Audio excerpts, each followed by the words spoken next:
வணக்கம் தமிழ் மக்களே. இன்றைக்கி விஜய்ஸ் வேர்ல்டு நம்ம பார்க்க போகிறது இந்த மணி பிளான்ட்டுக்கான ஒரு கொடியா இல்லை அதுக்கு ஒரு சப்போர்ட்டா எப்படி வேணால் சொல்லலாங்க. இதை பாருங்கள், ஒரு 4 இன்ச் அளவுக்கு இந்த துணியை வெட்டிக்கிறேன். அது 2-3 பிட்டாக கூட நீங்கள் ஜாயின் பண்ணிக்கலாம். அதை ஒரு 3/4 இன்ச்சு அளவுக்கு இந்த மாதிரி மடித்து அடிச்சுக்கணும். அது சும்மா கொஞ்சம் தூரத்துக்கு இப்படி மடித்து அடிங்களேன். அதாவது கெட்ட பக்கம் மேல் பக்கம் இருக்க மாதிரி இந்த மாதிரி தைக்கிறேன் நான். சரி, பாதியாக மடித்து இப்போ மடித்தது போதும். இதை இப்போ வெளியே எடுத்துடலாம். ஒரு 7 இன்ச் அளவுக்கு தைச்சிக்கிட்டு இதை அப்படியே உள் பக்கமாக திருப்பணுங்க. இப்படி திருப்பும்போது என்ன பக்கம் நமக்கு பின்னு கொடுத்து நம்ம திருப்ப வேணாம். இப்படி தைக்கவே நம்ம இந்த பக்கம் திருப்பிக்கிட்டே அப்படியே வந்துடலாம். அது உங்களுக்கு இதில் பார்த்தா புரியும்னு நினைக்கிறேன். இந்த சைடு கொடுத்து அதை எடுத்துக்கிறேன் பாருங்கள். கொஞ்சம் தூரத்துக்கு மட்டும் எடுத்துக்கிறேன். திரும்ப அப்படியே வச்சு நம்ம எவ்வளோ லென்த் இருக்கோ அதை அப்படியே தைக்க தான் போகிறேங்க. இது மணி பிளான்ட்டுக்கு இப்படி தான் தைக்கணும், இல்லை நம்ம நைலான் கயிறை வச்சு கூட வைக்கலாம். நான் கொஞ்சம் எக்கோ ஃப்ரெண்ட்லியாக இருக்கட்டுமே அப்படின்ட்டு வேஸ்ட்டாக இருக்கிற இந்த துணிகள், அப்புறம் இதுக்குள்ளே கொடுக்கறதுக்கும் ஒரு பெரிய பெட்ஷீட்டு, அதுவும் துணி தான், காட்டன் துணி, இது மாதிரி கொடுத்து இந்த மணி பிளான்ட்டை நான் ஒரு ரெடி பண்ணுறேங்க. இந்த மாதிரி தைக்கவே இந்த சைடு இழுக்கும்போது அது வந்துடுது. தெரியுதுங்களா உங்களுக்கு? அந்த தையல் கொஞ்சம் கேப் இருக்கிறதால அந்த உள்பக்க துணி அப்படியே இழுத்துக்கிட்டு வந்துடுங்க. இதேமாரி தைச்சிட்டு நம்ம ஃபுல்லுத்தையும் அப்படியே வெளியே எடுத்துடலாம். வெளியே எடுத்துகிட்டு இதை அப்படியே திருப்பிடலாங்க. இப்படி திருப்பி இதை ஒரு டியூப் மாதிரி வச்சுக்கிறோம் நீட்டாக. நான் பச்சை கலர் துணி இருக்கிறதால தைச்சிருக்கேன். நீங்கள் எந்த கலர் துணியில் வேணாலும் இதை தைக்கலாம். இது உள்ளே வைக்கிறதுக்கு இந்த பெட்ஷீட்டை யூஸ் பண்ணிக்கிறேன் நான். இது ரொம்ப பழசான பெட்ஷீட்டு. இந்த பெட்ஷீட்டில் நான் ஒரு 6 இன்ச்சு இருக்கிற மாதிரி ஒரு ஸ்ட்ரிப்பு நீட்டாக ஒரு பட்டியை கட் பண்ண போகிறேங்க. நீங்கள் ரொம்ப பெருசாக கட் பண்ணாமல் ஓரளவுக்கு கட் பண்ணால் அந்த டியூப்குள்ளே அது போகணும். அதுக்காக தான் இந்த அளவுக்கு கட் பண்ணி இதையும் நம்ம துண்டாக இருந்தாக்கா ஜாயின் பண்ணிக்கலாம். அதாவது இந்த பெட்ஷீட்டில் கரபாகத்தை வெட்டிடணும். இது கூட ஜாயின் பண்ண போகிறோம் இல்லையா, அதுக்கும் கரபாகம் இருக்கும் இல்லையா, அதெல்லாம் வெட்டிடணும். அது மாதிரி வெட்டிட்டு 2ஆக ஜாயின் பண்ணிவிட்டு இதை பாருங்கள், ஜஸ்ட் ஒரு தையல் போட்டுருங்க. இது ரொம்ப மொத்தமாக இருந்தால் இதுக்குள்ளே போகாது. அதனால் அந்த தையல் வர்றது இதெல்லாம் வெட்டி எடுத்துடுறேன். இப்படி ஜாயின் பண்ண இந்த பார்ட்டை இப்படி நல்லா மடிச்சுக்கலாம். மடிச்சுட்டு ஒரு பின்னை போட்டுட்டு அந்த டியூப் மாதிரி நம்ம தைச்சி வச்சுருக்கோம் இல்லையா, அந்த க்ரீன் பீஸ், அது என்ன சொல்கிறது, அந்த டியூப்புக்குள்ளே இந்த சைடு இன்சர்ட் பண்ணி அப்படியே இழுக்க போகிறோங்க. இது பின்னு கொஞ்சம் பெரிய பின்னாகவே இருக்குது. இதுவும் நமக்கு 1 இன்ச்சுக்கும் கொஞ்சம் கம்மியாக தான் இருக்குது இந்த டியூப்பு. ஸோ ஈஸியாக நமக்கு இந்த பக்கத்தில் விட்டு இப்படியே நாடாக கோர்க்கிற மாதிரி அப்படியே கோர்த்து எடுத்துட வேண்டியதாங்க.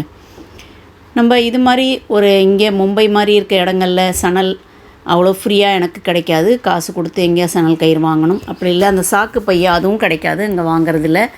அதனால் நான் என்ன பண்ணுறேன், இந்த பெட்ஷீட்டை வச்சு இதில் சுற்றுறேன். உங்களுக்கு சணல் பை இது மாதிரி கிடைக்கிற மாதிரினா அதை வைக்கலாம். அப்படி இல்லாட்டி இது மாதிரி நீங்கள் பயன்படுத்திக்கோங்க. இந்த பாருங்கள், இப்படி கோர்த்து முடிச்சாச்சு. இங்கே எக்ஸ்ட்ரா இருக்குது. இந்த பீஸ் இது எக்ஸ்ட்ராவே இருக்கட்டும், ஏன்னா அதில் சுற்றுறதுக்கு இது தேவைப்படும். நான் நல்லா நீட்டாகவே கோர்த்துருக்கேன். ஏன்னா இந்த ஹைட் இருக்குது எங்கள் வீட்டில் மணி பிளான்ட்டு, அந்த மேலே கட்டக்கூடிய இடம், அதுக்கேற்ற மாதிரி நான் பெருசாக கோர்த்துருக்கேன்.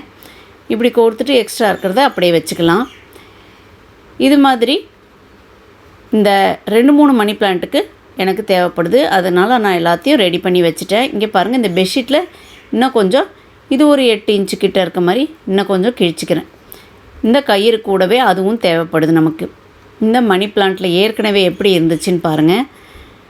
அதுக்கு ரொம்ப ரொம்ப மெலிசாக ஒரு நாடாவைத்தான் கட்டி வச்சுருந்தேன் நான். அது பார்த்தாலே தெரியும் டைலர் வீட்டு மணி பிளான்ட்டுன்னு. இதை மாதிரி தப்பை நீங்கள் பண்ணாதீங்க. இந்த மணி பிளான்ட்டுக்கு பாருங்கள், இது இலை பெருசு பெருசாக இருக்குது. ஆனால் அது பட்டி படுற அந்த கொடி இந்த லேஸு, என்ன சொல்கிறது, ப்ளவுஸுக்கு வைக்கிற லேஸு, அதைத்தான் நான் வச்சு தைச்சிருக்கேன். இதை பண்ணணும்னு நினச்சேன். இத்தனை நாளாக டைமே கிடைக்கல. இப்போ தான் அதுக்கு நல்ல காலம் வந்திருக்கு.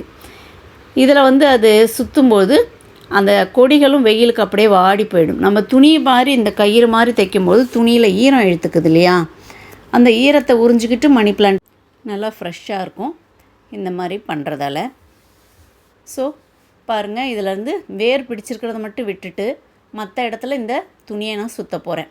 அப்படி சுற்றும் போதே இந்த துணியை கீழே ஒரு முடிச்சு போட்டுட்டு நல்லா முறுக்கிக்கிட்டு சுற்றுறேன். இதில் நான் கோர்த்துருக்கிறது என்னுடைய சேனலில் ப்ளேலிஸ்ட்டில் போய் பாருங்கள், நிறைய ஹெட்டிங் இருக்குது. டைலரிங், ஷாப்பிங், டெம்பிள்ஸ், அதெல்லாம் உங்களுக்கு வேண்டியதை நீங்கள் செலக்ட் பண்ணுங்கள். ஜீன்ஸ் துணி கொஞ்சம் சாக்கு பையோடு இருந்தது, அது மாதிரிலாம் சுற்றி வச்சேன்.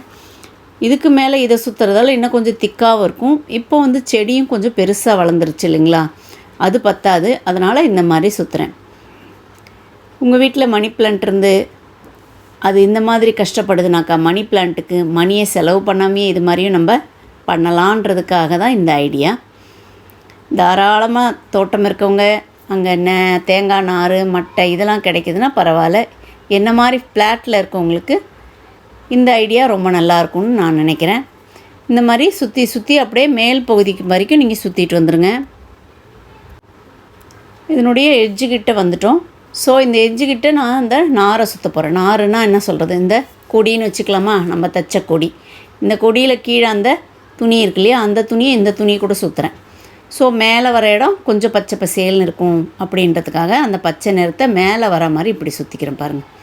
இந்த மாதிரி இப்படி சுற்றிக்கிட்டு இதிலே ஒரு முடிச்சு போடுறதுனால போடலாம், அப்படிலாம் நீங்கள் நாடா வச்சு வேறு முடி போட்டு கட்டுறதுனாலும் கட்டிக்கலாம். நான் ஜஸ்ட் இதில் தான் ஒரு சுற்றுறேன். இப்படி சுற்றி இந்த முடியை நல்லா டைட்டாக்கிக்கிறேன். அவ்வளோதாங்க. இந்த மணி பிளான்ட்டுக்கு அந்த தண்டுலேயும் நல்லா க்ரிப்பான அந்த துணியை சுற்றிட்டோம். அப்படியே இதனுடைய படுற அந்த கொடியும் நமக்கு அழகாகிடுச்சு. இது மாதிரி என்கிட்ட இருக்க நான் 2 மணி பிளான்ட்டையும் நான் ரெடி பண்ணிக்கிறேன். ஆனால் இந்த இதுக்கு பாருங்கள், நான் இந்த வேட்டியில் இருக்கும் இல்லையா, அந்த பச்சை ஜரிகை கரை வேட்டி, அந்த வேட்டியோட அந்த கரை பாகத்தை தான் நான் இந்த இதுக்கு பயன்படுத்தியிருக்கேன். ஒரு இதுக்கு அந்த பச்சை துணி இருந்தது, அதை வச்சேன். அடுத்ததுக்கு அப்படி கிடைக்கல, அதனால் வேட்டியோட இந்த ஜரிகை கரைன்னு சொல்லுவோம் இல்லையா, அதை தான் அப்படியே பயன்படுத்தியிருக்கேன். உங்களுக்கு இதில் பார்த்தா உங்களுக்கு தெரியும், காமிக்கிறேன் பாருங்கள். இப்போ இது மாதிரி சுற்றி கூட கட்டிடலாம். கட்டிட்டு பாருங்கள், இந்த இதுதான் சொன்னேன், இந்த ஜரிகை அப்படியே இதில் வச்சு தைச்சிக்கலாம். அதுவும் பருத்தி நூல் தானே வேஷ்டியும், அதை எதுக்கு வேஸ்ட் பண்ணணும். இப்படி வச்சு நம்ம இதை ரெடி பண்ணிக்கலாம். இப்போ என்ன பண்ணணும், இதை வச்சு மேலே நம்ம கட்ட போகிறோம். நமக்கு வேண்டிய லெங்க்த்துக்கு பார்த்துக்கிட்டு அதை அழகாக மேல் நோக்கி கட்டிடலாங்க. எங்கள் பால்கனி இப்படி தான் இருக்குது.